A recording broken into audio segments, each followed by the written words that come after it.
Bang, Ayo. sehat Pak? Alhamdulillah sehat. Dah lama kita tak jumpa ya tak?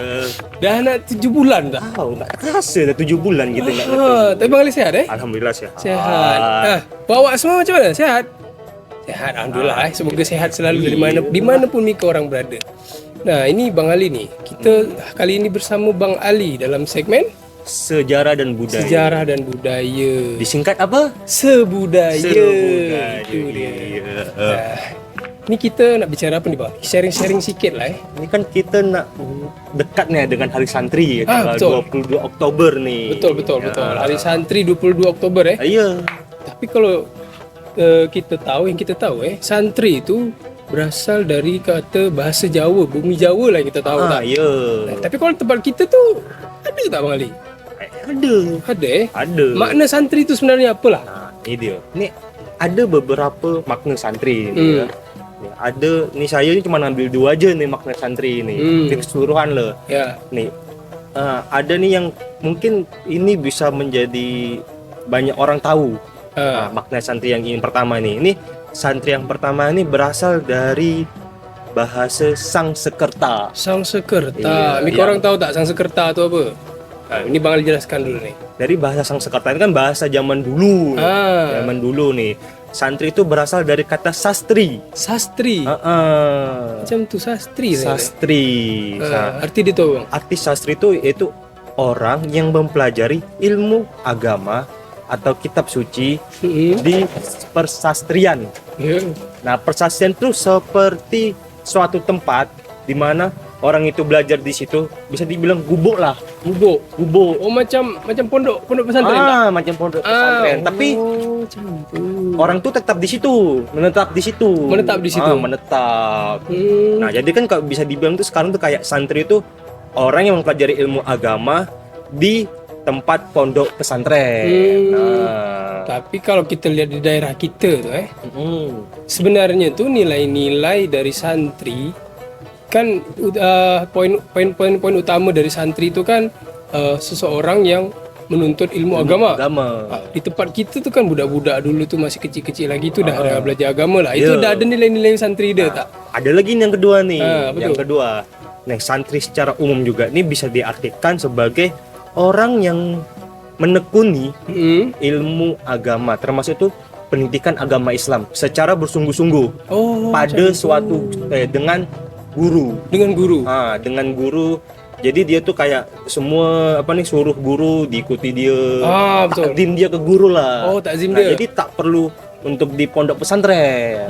Tak perlu juga. Yang penting dia punya takdim kepada guru. Dan dia setiap mau belajar agama, nggak tahu tentang agama nih, nah beliau tuh langsung tanya ke guru gitu. Berarti bisa dibilang Bang di tempat kita tuh ada nilai-nilai santri tu. Nilainya ada. Takzim dia tu apalagi tempat budak-budak tempat kita takzim dia luar biasa. Iya, betul. Kayak macam dulu-dulu ni kita di kampung-kampung, kalau nak ngaji tu, sebelum ngaji tu disuruhlah sama ini tok ngaji lah, pak ustaz gitu lah. Tok guru. Disuruh ini angkat dulu air ni. Disuruh nimba air lah. Disuruh nyapu dulu lah. Disuruh nyabut rumput dulu lah. Macam-macam. Itu bikin penat kadang. Tapi macam mana kita namanya takzim kepada guru ya. Itulah. Terkadang tuh kita mungkin mikir ini buat apa sih sebelum ngaji kita angkat air. Nyapu rumput, nyapu halaman gitu kan. Kayak tak ada faedah gitu. Sebenarnya itu ada faedah, ada makna dia tersendiri. Ada makna dia? Ada. Ada tu. Nah, ini makna dia nih ya kawan-kawan dia. Untuk misalnya contoh dia kayak nimba air. Nah, nimba air ni seakan-akan itu kayak kita ingin menimba ilmu. Nah, anggapannya ada sebuah gentong atau tempayan air. Tempayan tu macam gentong air kan kosong kan. Nah, air itu kita ambil, taruh dalam ini sampai penuh. Nah, ibaratkan itu seperti guru itu seperti ibaratkan mengasih kita ilmu. Air itu berupa ilmu. Nah, kita ini tempayan, gentong. Nah, jadi guru itu yang memberi ke kita dan kita menampung di situ. Jadi istilahnya itu diibaratkan macam kita menuntut ilmu. Air tu dari tempat kosong yang dulu kita tak tahu apa-apa, jadi diisi air itu dengan ilmu. Jadi ada isi dia. Dan juga tuh guru tuh juga ingin lihat nih apakah ini kita nih sungguh-sungguh nih untuk nuntut ilmu ke dia. Betul juga, betul ke beliau betul, ini. Hmm. Jadi guru nyuruh itu pun itu ada sebab juga. Apa tuh? Sebab itulah karena kalau kita tidak serius dalam hal pertama yang sepele ini, bagaimana nanti guru memberi ilmu kepada kita? Betul tuh. Kan? Itu ada makna dia kawan-kawan makna berarti. dia. Ini yang kedua lagi nih, kayak nyabuk rumput, nyapu halaman. Kawan sering tuh, kan? Nah, itu makna dia itu ada dua.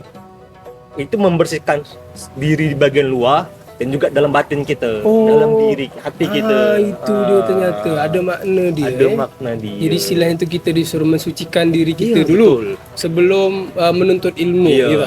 Dimana kalau orang menuntut ilmu tuh sudah pasti harus bersih, suci. Gitu. Walaupun dari dalam maupun luar.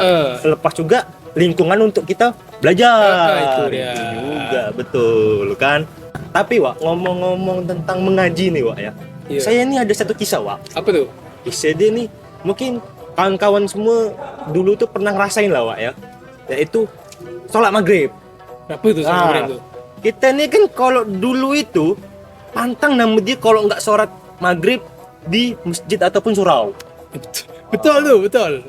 Pantang itu kalau nggak sholat maghrib. Istilah itu macam fardu ain, wajib ain.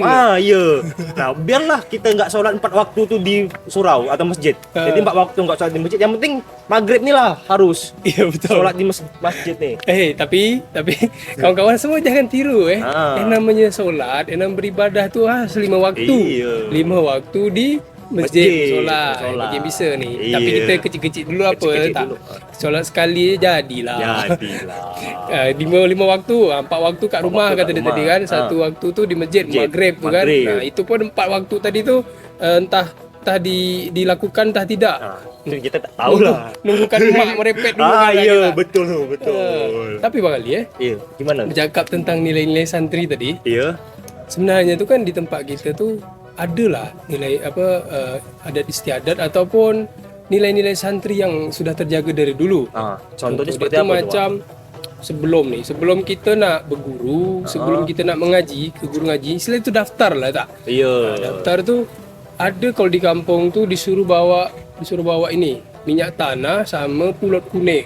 Iya betul itu minyak tanah sama pulut kuning. Yang informasi yang saya tahu, nah itu sebenarnya tu ada makna dia awak semua. Kalau kita orang tahu, nah makna sebenarnya tu dari pulut kuning tu pulut kuning.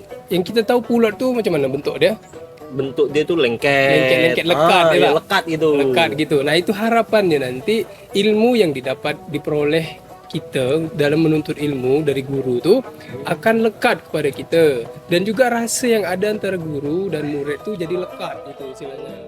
Nah, lalu yang kedua ni tadi misalnya minyak tanah. Minyak tanah tu ada makna dia juga tu makna dia wak re.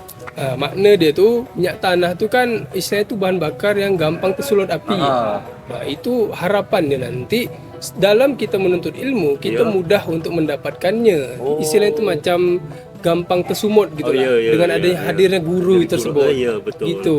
Betul itu, Wak. Tapi kok ngomong-ngomong gitu, Wak. Ini pada zaman sekarang ini saya kasihan, Wak. Kenapa tuh? Gimana yuk ya? Sekarang adab murid kepada guru itu sekarang sudah turun Wak. Banyak kan ada beberapa berita di sosial media gitu Wak, di TV itu ada murid yang melapor guru dia ke polisi.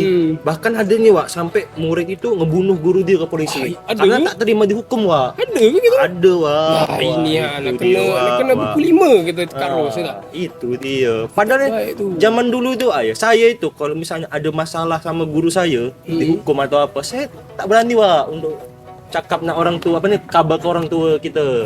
Ada pula kan kabar misalnya guru tepuk pipi kanan ya udah orang tua tambah tepuk pipi kiri. Tepuk pipi kiri pula. Tapi betul memang rasa takzim yang ada gitu kan. Rasa takzim yang ada di budak-budak zaman dulu tu kepada guru tu sungguh tinggi. Nah, apalagi jangan sampailah kita tahu kalau guru tu menghukum kita tu pasti adalah sebab dia. Pasti ada Wak. Tak mungkin tiba-tiba guru tu mukul pakai rotan gitu tak.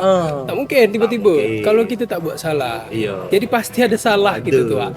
Nah, juga tadi tu masalah takzim Takzim budak zaman dulu tu yang takzim kepada guru tu bukan hanya murid saja. Tapi orang-orang tua juga. Orang-orang tua dia tu juga takzim kepada guru. Jadi misalkan budak ni degil sama Iya. guru ngaji dia.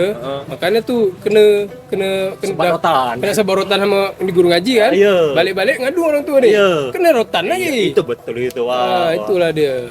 Nah, itulah bukti bahwasanya itu kan kita ngomong dengan santri.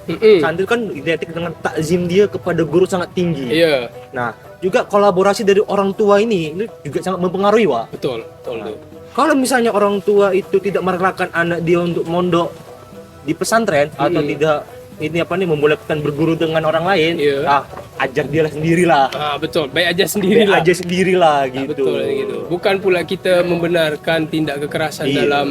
dalam mengajar, tapi yang kita tahu model mengajar orang dulu tuh terbukti ampuh. Iya, Wak. Betul, Wak. Betul. Nah, jadi gitu kawan-kawan.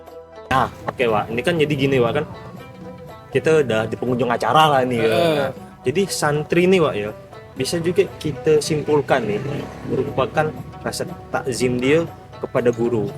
Dan kita ngomong kalau di Melayu, nah orang-orang Melayu itu dulu itu juga rasa takzimnya itu tinggi Betul Bang. kepada guru gitu. Iya. Apalagi kan ada yang sebuah slogan bahwasanya Islam itu Melayu Melayu itu Islam. Macam gitu ternyata. Nah, bagi kawan-kawan semua nih yang ada kisah-kisah unik seputar dulu ngaji kawan macam gini, dulu ngaji macam gitu, itu bolehlah bagi kisah dia kan di komen bawah nih. Iya. Biar kita berbagi cerita ya tak Bang Ali? Betul. Baiklah, cukup sekian dari kami berdua nih. Dari saya Wak Ray dan Saya Wak Ali. kami pamit undur diri. Wassalamualaikum warahmatullahi wabarakatuh.